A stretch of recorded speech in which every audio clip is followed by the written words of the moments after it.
Something I regularly tell other people and myself is that if a situation is out of your control, you shouldn't get worked up or angry over it.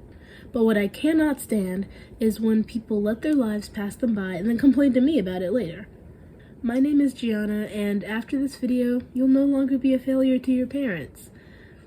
Actually, I can't guarantee that, but if you need a hug, just ask. It's the day that the Lord has made. Let's get into step 1. Trash those schedules. We've all seen those perfect schedules on TikTok. Your whole night is planned out of exactly what you're going to do. They look amazing in theory, but let's be honest. Realistically, they suck. One scroll can turn into 100, and one break can turn into a whole evening wasted. Now, before you throw your Stanleys at me, ask yourself this. Why didn't I get the grades I wanted this past year? If it has anything to do with procrastination, time blocks cannot be the full solution.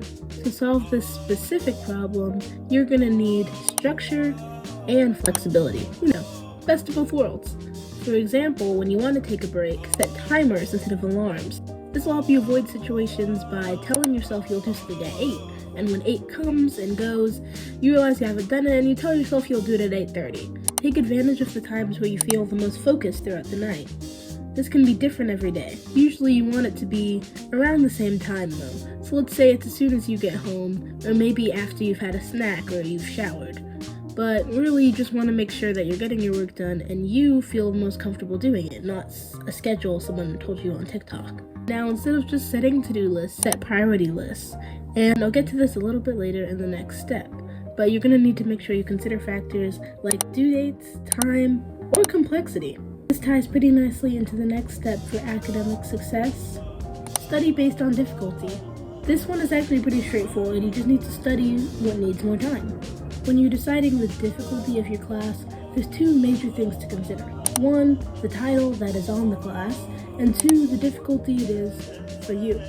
Imagine this. This upcoming year, you're taking an AP History class with several other advanced and on-level classes. You'll always need to prioritize your AP History class because it has AP in front of it. The class is going to be harder even if the topics really aren't that hard. There's going to be more work and stuff is going to be pushed out more than if you were just in a normal history class.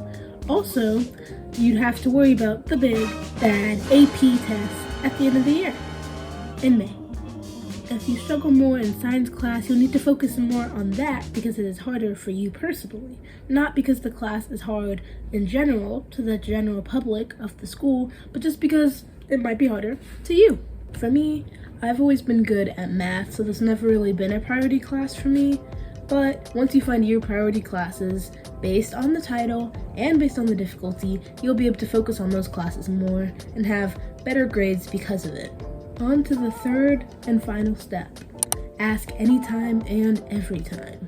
This could be as simple as asking the teacher a question in class, or like raising your hand or something, or this could be, going on Discord to answer a question that you've had for months right before the AP test to get a 5. Anyways, that was specific. If you're not comfortable talking to the teacher in class, they'll probably appreciate the initiative if you email them or if you see them right after class with the same question that you had. Also, I know most teachers in most schools probably do this. Just going to the tutorials that the teacher hosts, it's good to get work in for the stuff that you need to work on, and it's right because it's that teacher and it's the same curriculum, so there's no way to get it confused with other topics like you could online. But if you don't want to do that, a good resource is YouTube. There are plenty of channels that talk about specific subjects, topics, different curriculums, whatever you need. Also, Khan Academy is great as well. # not sponsored. If you're fortunate enough to have smart friends, they can be a great resource as well. You can literally just ask them, what did you do for this one? Can you explain what you got? And if they're nice too, they'll explain it. And if they're nice, they also won't charge you. So, yeah. Also, I happen to know many studying techniques alongside this one, so comment below if you want a video on specifically how to study different subjects. If laziness and a lack of motivation are a problem for you, here are some verses that might help. We're going to be reading out of Proverbs 13:4, and it says, "Lazy people want much but get little, but those who work hard will prosper." And by the way, that was New Living Translation version, but here are some more verses on the screen that might help. This verse and also the other verses, they're basically just saying you have to work hard to get what you want. This includes grades and just life in general. And if you work hard, you're gonna come out on top. This brings us to the end of the video. Subscribe if you are gonna be at the top of your class this year. My name is Gianna. I love you, but more importantly, Jesus loves you. Enjoy your day. Bye.